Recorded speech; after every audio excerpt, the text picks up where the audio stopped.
Muito bem, pessoal. Eu peço desculpas, mas papai veio numa hora inconveniente para a gente dar um passeio de helicóptero e poder espairecer um pouquinho a cabeça nessa pandemia. Fizemos um passeio rápido, fomos até o nosso chalé que fica ali em Campos do Jordão, no Alto Mantiqueira, mas já voltamos, ok? Afinal, eu tenho que trabalhar por hobby, não é? Enfim, faço isso por amor apenas. Muito bem. Voltamos, estávamos falando do agravo por instrumento. Vimos a transformação dos agravos de 73 para 2015, vimos o conceito do agravo por instrumento, por que ele se chama por instrumento, qual é a sua estrutura, qual é a sua estrutura de interposição e a estrutura de efeitos com relação à suspensão ou não. Ok. Eu tenho certeza que essas informações já haviam sido trabalhadas anteriormente, a gente já tinha essas noções com relação à teoria geral. Mas é sempre bom reforçar, porque é um assunto novo e agora a gente vai detalhar o agravo por instrumento. Muito bem, pessoal. As hipóteses de cabimento do agravo por instrumento, e nós já vimos algumas, principalmente as iniciais, estão previstas no artigo 1015. Então, se alguém quiser saber quais são as circunstâncias que permitem a interposição do agravo por instrumento, basta se dirigir ao artigo 1015 e lá terá acesso ao cabimento ou às hipóteses de cabimento de agravo por instrumento. O que é importante dizer, até o ano passado, essas estruturas, essas hipóteses de cabimento eram taxativas, ou seja, a ideia do legislador foi acabar com a confusão que acontecia em 73. A ideia do legislador era estabelecer uma sistemática em que o agravante soubesse claramente quais seriam as circunstâncias de cabimento de agravo, o que não acontecia no código anterior. Muito bem, essa ideia vigorou por pelo menos 4 anos, essa ideia de rol taxativo, de segurança jurídica no agravo por instrumento, porque fora dessas hipóteses não havia a possibilidade do manejo do agravo por instrumento. Entretanto, algumas questões interlocutórias de urgência acabaram não figurando nesse 1015, que nós vamos ver. Algumas questões que são relevantes e que podem gerar grave prejuízo ao recorrente ou às partes de um processo que eventualmente precisem recorrer. Então, a ideia de prever todas as hipóteses no 1015 acabou sendo, eu não vou dizer esvaziada totalmente, mas ela foi comprometida com uma decisão do STJ do ano passado. Por quê? Porque em razão da necessidade de um posicionamento urgente com relação a uma questão interlocutória, essa questão pode não estar no 1015, ou seja, vai depender da circunstância da decisão interlocutória que venha a gerar risco de dano irreparável à parte. Então, além das hipóteses, que essas são indiscutíveis, desse artigo que nós vamos ver agora, artigo 1015, também estarão sujeitas ao agravo de instrumento, além dessas, decisões interlocutórias que gerem comprovadamente, por demonstração do recorrente, prejuízo de dano ou risco de dano irreparável.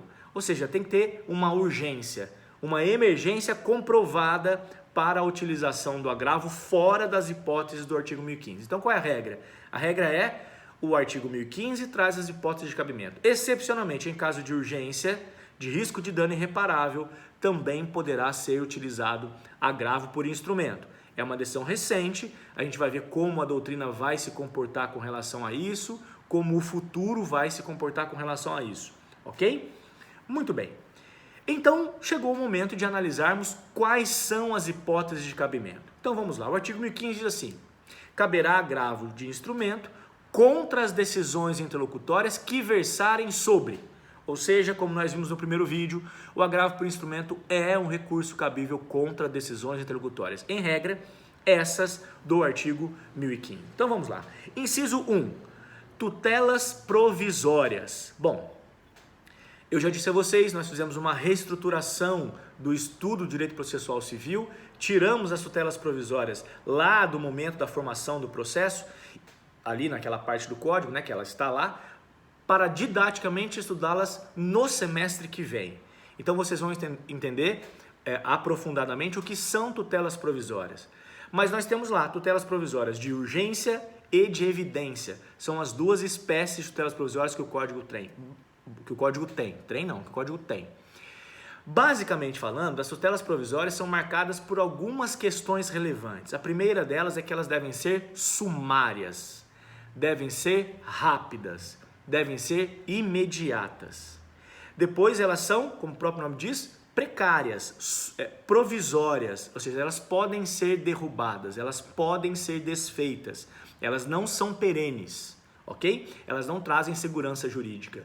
E elas não esgotam o mérito, elas trazem a proteção, como regra, de uma circunstância ou direito. Provisoriamente, durante um determinado momento, durante um determinado passo processual, de um determinado fato específico que precise de uma rápida decisão, sem aprofundamento de provas, sem esgotamento do mérito, para que haja a preservação do interesse, do direito ou da pretensão da parte. Basicamente estamos falando da concessão de liminares, no caso das tutelas de urgência, e das antecipações de tutela, também vinculadas às tutelas provisórias. Também tem as tutelas de evidência, que tem a ver com a consubstanciação de um direito, algo que já está decidido em recursos repetitivos, nosso último recurso, o nosso último vídeo sobre recurso. Enfim, esse assunto diz respeito basicamente à concessão de medidas provisórias. Na prática, nós vamos ver isso acontecer muito com concessão de liminares. O juiz concede uma liminar para sustação do protesto. O juiz concede uma liminar para impedir a negativação junto ao SPC e Serasa. Essas decisões são provisórias, precárias, porque o juiz não vai olhar todas as provas para isso. Ele tem que ter fumus, boni e iuris, fumaça do bom direito, para a concessão, e periculum in mora, a gente vai estudar isso depois, semestre que vem, mas para a concessão dessas tutelas provisórias. Então elas são precárias, assim como o juiz pode ter concedido, ele pode reverter isso.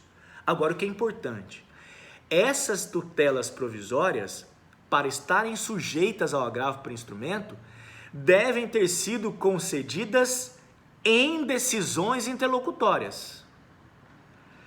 Nós já vimos que pode haver concessão, revogação na sentença. E nós vimos que se for sentença, o recurso é apelação.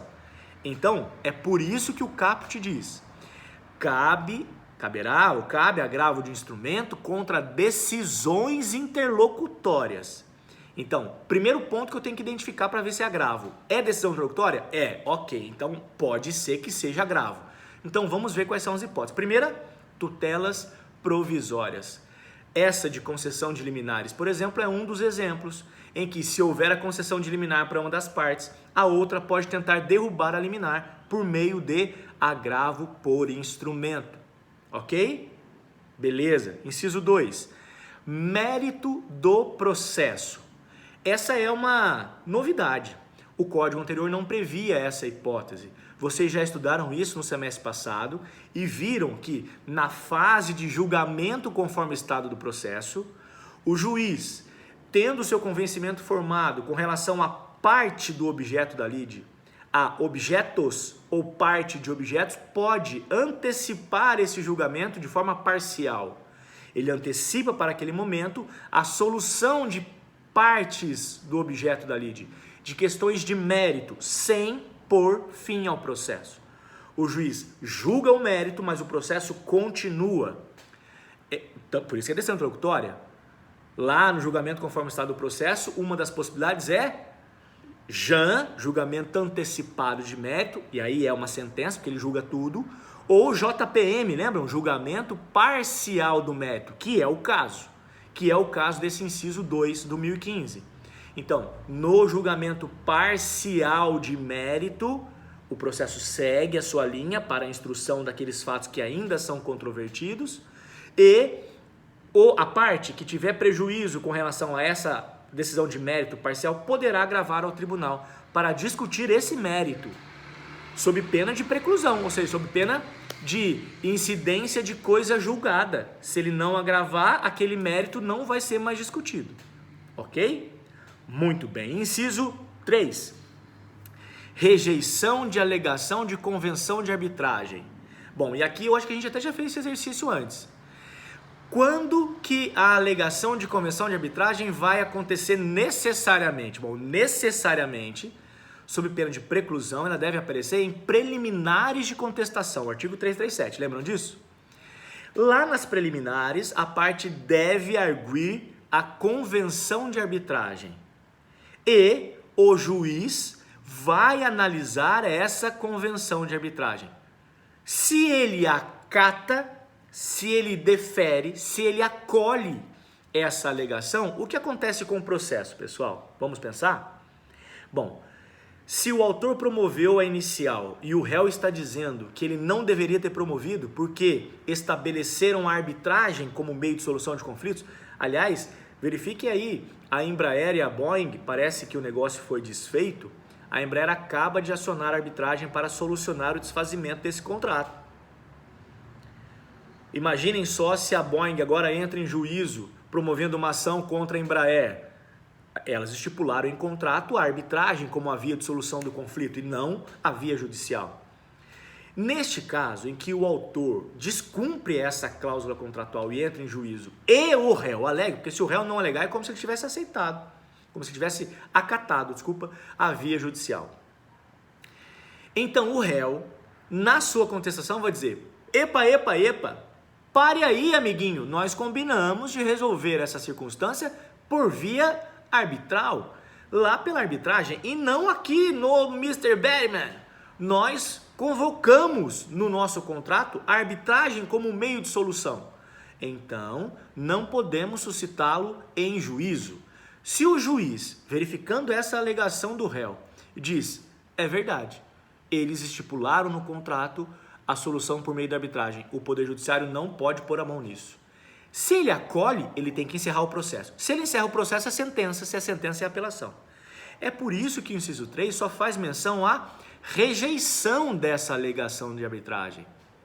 Porque se ele acolhe, tem que parar de julgar, tem que parar de atuar no processo. Então ele acolhe e extingue o processo. Ok? Agora, se ele rejeita, diz ao réu: não, senhor, essa cláusula não valeu, o Poder Judiciário não vai ser afastado da apreciação de nenhum tipo de lesão ou ameaça a direito. Então, bom, se ele rejeitar, se ele afastar essa alegação de convenção de arbitragem, o processo continua, concordam? Se o processo continua, a decisão é interlocutória. E isso pode gerar um prejuízo à parte que está alegando a arbitragem, porque ela fez esse combinado, autonomia da vontade no contrato, no direito contratual. Ok? Muito bem. Então o inciso 3 fala da rejeição da convenção de arbitragem, porque se fosse o acolhimento não seria agravo. Se o juiz acolhe, ele tem que pôr fim ao processo. Se põe fim ao processo, é sentença. Se é sentença, não é agravo por instrumento. Ok? Beleza, inciso 4, pessoal. Incidente de desconsideração da PJ. Muito bem, lá em Direito Empresarial, o professor de Direito Empresarial de vocês vai tratar dentro da limitada um pouquinho sobre a desconsideração da PJ. Eu sei que vocês já viram isso, porque é uma das formas de intervenção, né, de afetação das partes, intervenção de terceiros. Vocês vão verificar que essas hipóteses também são de decisão interlocutória. Quando no curso do processo há essa desconsideração, necessariamente ocorre no curso do processo. Excepcionalmente vai acontecer na sentença, mas é extremamente difícil que isso aconteça na sentença, sob pena de estar impedindo o contraditório. Então, se eu vou desconsiderar, é porque eu quero afetar o patrimônio daquele sócio, daquele empresário, daquela pessoa que está abaixo da pessoa jurídica. E, obviamente, ela vai ter direito de se manifestar no processo. Se eu faço isso na sentença, estou tolhendo a possibilidade de manifestação da parte. Ok? Muito bem. Então, esse incidente, uma vez que o juiz determine a desconsideração, o processo segue, agora com a inserção dos sócios, daquelas pessoas que estão abaixo do manto da personalidade, e essas pessoas poderão agravar tentando desfazer essa desconsideração, tentando manter só a pessoa jurídica no polo da demanda, sem afetação dos seus sócios, por exemplo, ok? Então, esse é o inciso 4, desconsideração da PJ. Inciso 5, rejeição ou revogação da gratuidade processual. Então vamos lá. Por que só rejeição e revogação? Ué, porque são as únicas hipóteses de prejuízo. Como assim, da concessão não? Então vamos lá. Se uma parte teve a concessão da gratuidade, qual é o prejuízo que a outra tem com relação a isso? Não há prejuízo para a outra parte. O que pode acontecer é, ao final, a parte demonstrar que quem pediu a concessão agiu de má fé. Má fé nesse sentido, de ter gratuidade processual, mas isso não afeta o mérito, isso não afeta o processo. Então, por isso que a previsão se dá para, entre aspas, a rejeição ou revogação. Isso quer dizer que eu peço, por exemplo, na inicial e o juiz indefere a gratuidade. Eu posso agravar para pedir ao tribunal, eu preciso da gratuidade e o juiz negou. Ok? Ou quando eventualmente ele concedeu, mas no curso do processo ele revoga. Atenção! A revogação também pode se dar na sentença. Nós estamos falando de agravos sempre que for decisão interlocutória. Então, se houver revogação na sentença, eu não vou agravar da sentença, nunca! Se for sentença, é apelação. Agora, se acontecer no curso do processo enquanto decisão interlocutória, então vamos lá? O juiz concede a gratuidade no recebimento da inicial e no julgamento conforme o estado do processo revoga. Essa revogação, no julgamento conforme o estado do processo, em que o processo continua, está se tratando, estará sendo caracterizado como decisão interlocutória. Aí sim seria a hipótese do inciso 5. Muito bem. Inciso 6. Exibição ou posse de documento. Vocês viram no semestre passado o incidente de exibição de coisa ou documento. Lá no processo, na instrução probatória, dentro de prova documental, há esse estudo do incidente de exibição de documento ou coisa. E, obviamente, isso gera alguma decisão. Uma parte pode alegar que a outra tem a posse de um documento ou de um bem que precisa ser apresentado em juízo. A decisão que versar sobre isso, determinando ou não a apresentação desse documento, também estará sujeita a agravo por instrumento. Eu sei que esse é um conteúdo que passa bem rápido na matéria de provas, então sugiro que aqueles que não lembrem desse assunto façam uma revisão rápida, porque é importante, ok? Para nós o que importa é a decisão sobre esse incidente de exibição de documento ou coisa, de documento, bem ou pessoa, dependendo da circunstância. Essa decisão que acolhe a vinda, a determinação da apresentação do documento ou do bem, ou que rejeita, estará sujeita a agravo por instrumento. Muito bem. Depois, exclusão de litisconsorte, inciso 7. Bom, quando há essa exclusão de litisconsorte, em decisão interlocutória, porque isso também pode acontecer na sentença. Se acontecer na sentença, é apelação. Se acontecer por meio de decisão interlocutória, nós temos a continuidade do processo com relação àqueles que permanecem. Então você imagina um autor promovendo a ação contra uma cadeia de fornecedores, ok? E aí um deles pede a exclusão do litisconsorte e o juiz acata. Acata. Inciso 7, exclusão de litisconsorte. Se o juiz acata, ele está tirando do autor, neste meu exemplo, a possibilidade de buscar a satisfação do seu direito diante de todos os litisconsortes. É claro que é um prejuízo. Se houver esse prejuízo, esse autor poderá agravar para dizer ao tribunal: tribunal, eu promovi ação contra vários litisconsortes e o juiz lá embaixo acabou de excluir um a pedido. Eu não quero que essa decisão permaneça, eu estou aqui agravando, estou aqui recorrendo ao tribunal para que o tribunal desfaça e mantenha aquele litisconsorte no processo, no polo da lide, ok? Ok? Beleza? Então vamos lá. Depois, 8. Rejeição da limitação de litisconsórcio ou, nos casos de desmembramento, né? Bom, a mesma ideia que nós temos com relação ao inciso anterior, da formação do litisconsorte, a mesma ideia que eu tenho, para limitação de litisconsorte, ou seja, o legislador poderia ter resumido essas questões, né, num inciso só. Ele poderia ter dito, decisões que versem sobre exclusão de litisconsorte ou de delimitação, ou rejeição de delimitação de litisconsorte, ou seja, para excluir ou para delimitar litisconsortes, será o caso de agravo por instrumento. Na prática, os dois incisos versam sobre o mesmo conteúdo. Vai ser muito específico o caso de uma delimitação, ok? É que a ideia é para evitar ou para determinar desmembramentos. Mas como eu disse, a crítica que a doutrina faz, e o Cássio Scarpinella faz uma crítica legal sobre isso, e o Alexandre Câmara também, é que eles poderiam juntar, o legislador poderia juntar esses dois incisos em um só, resolvendo as questões de litisconsórcio, como desmembramento, exclusão e inclusão, todas elas estarão sujeitas ao agravo por instrumento. Muito bem. Depois, inciso 9. Admissão ou inadmissão de intervenção de terceiros. Mais uma crítica. Nós sabemos que há várias hipóteses de admissão de intervenção de terceiros, né? Várias espécies de intervenção de terceiros. Ora, o legislador poderia dizer, decisão que versar sobre intervenção de terceiros. Ele não precisava falar, por exemplo, da desconsideração da PJ, porque é redundante. Falar lá em cima da desconsideração e aqui falar de novo, porque faz parte. Enfim, então sempre que houver também essa interferência, essa ligação com intervenção de terceiros, também será caso de agravo por instrumento.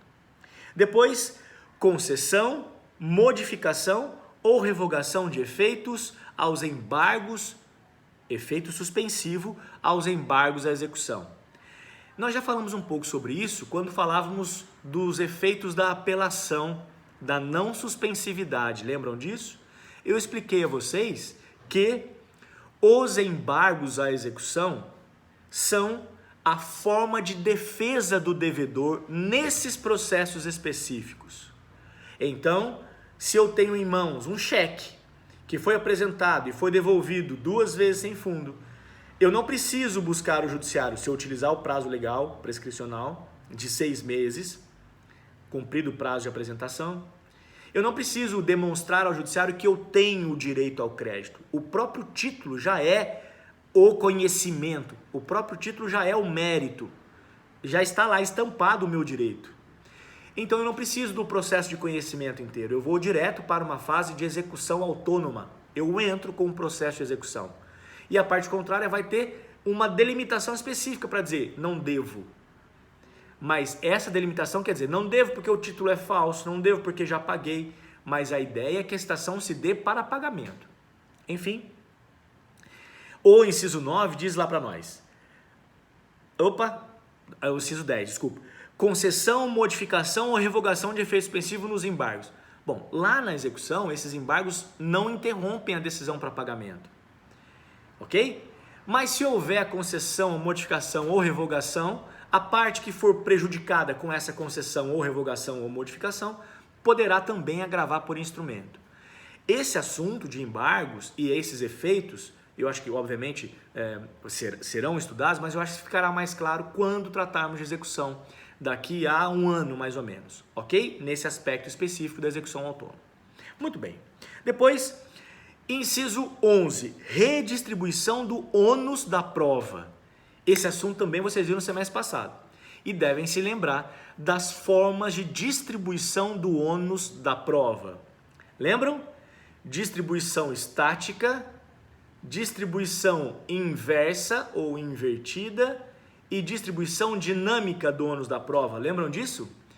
Distribuição estática, regra geral, o ônus da prova incumbe a quem alega. Quem alega tem que provar. Essa é a regra geral da prova. Nós chamamos isso de distribuição estática. A regra como ela é. A parte que alega tem que provar o que alegou. Ponto. Distribuição inversa ou inversão do ônus da prova em razão de algumas características legais, em juízo, a dilação probatória, a elaboração, a consecução da prova se dá de maneira invertida. Isso para defender, por exemplo, consumidores, para defender, por exemplo, trabalhadores, para defender, por exemplo, idosos, ok? Que vão poder ter a seu favor essa inversão do ônus da prova. Isso quer dizer que faço a alegação e quem tem que provar é a parte contrária. Então o consumidor diz: este produto apresentou defeito. Quem tem que provar o contrário é o fornecedor. Tem que provar que o produto saiu perfeito e acabado, que não há o problema, que o problema incumbe a terceiros, enfim. Você já deve ter visto isso também em consumidor. E por último, a distribuição dinâmica. Isso quer dizer que lá na fase de saneamento, julgamento conforme o estado do processo, o juiz pode distribuir o ônus da prova conforme as capacidades das partes. Capacidades documentais, capacidades financeiras, capacidades materiais. Isso pode trazer para nós, então, a situação em que o juiz distribui às partes o que cada uma vai provar no processo. Então, autor, você vai provar A, B e C. Réu, você vai provar C, D e E. Você vai buscar essa prova, você vai produzir essa prova no processo. Ok, pessoal? Então, essas decisões com relação à distribuição do ônus da prova também estão sujeitas a agravo por instrumento. Muito bem. O inciso 12 falava da conversão de ações individuais em coletivas, mas isso foi vetado, isso acabou não acontecendo, ok? Então não vou aprofundar porque isso não está em vigor, o inciso 12 foi vetado. 13, outros casos previstos em lei. Vocês vão ver, por exemplo, que no procedimento de falência, então, num caso específico, há previsão para agravo por instrumento. Em alguns procedimentos especiais, também há a previsão do manejo por agravo de instrumento ou agravo por instrumento. Os dois nomes estão corretos, ok? Muito bem. Vejam, embora o último inciso, o inciso 13, dissesse outros casos previstos em lei, a doutrina sempre considerou, como eu disse, esse rol um rol taxativo. Seriam essas 12 hipóteses e nada mais, além das hipóteses já estabelecidas em legislação específica, como é o caso da falência, como é o caso de alguns procedimentos especiais. Mas fora isso, não haveria possibilidade. Como eu disse, então, no comecinho desse vídeo, esse rol deixa de ser taxativo. Ele agora pode ser incrementado de forma excepcional, mas pode, por decisões interlocutórias que tragam risco de dano irreparável à parte. Por decisão do STJ, decisões interlocutórias que possam gerar risco de dano irreparável à parte, a partir do ano passado, também estão sujeitas ao agravo por instrumento. Ok, pessoal? Muito bem. Então, nesses dois primeiros vídeos do agravo por instrumento, nós fizemos uma visualização panorâmica desse assunto, entendendo a evolução do agravo, o seu conceito, a sua sistemática de interposição, a sua sistemática de suspensão, de não suspensividade ou suspensão excepcional. E agora vimos todas as hipóteses de cabimento desse tipo de recurso. A partir dos próximos vídeos, dos próximos 2 vídeos, nós vamos esgotar esse assunto, falando do processamento do agravo e das suas consequências, da sua estrutura de peças, como ele funciona, para ficar cada vez mais claro esse conteúdo entre nós, ok? Quero agradecer mais uma vez a participação de vocês, a paciência de estarem aí. Esse vídeo foi um vídeo mais longo, né, de quase 30 minutos. Eu tenho cortado esses vídeos. Mas quero agradecer então a participação de vocês, dizer que eu estou morrendo de saudade, não vejo a hora de reencontrá-los.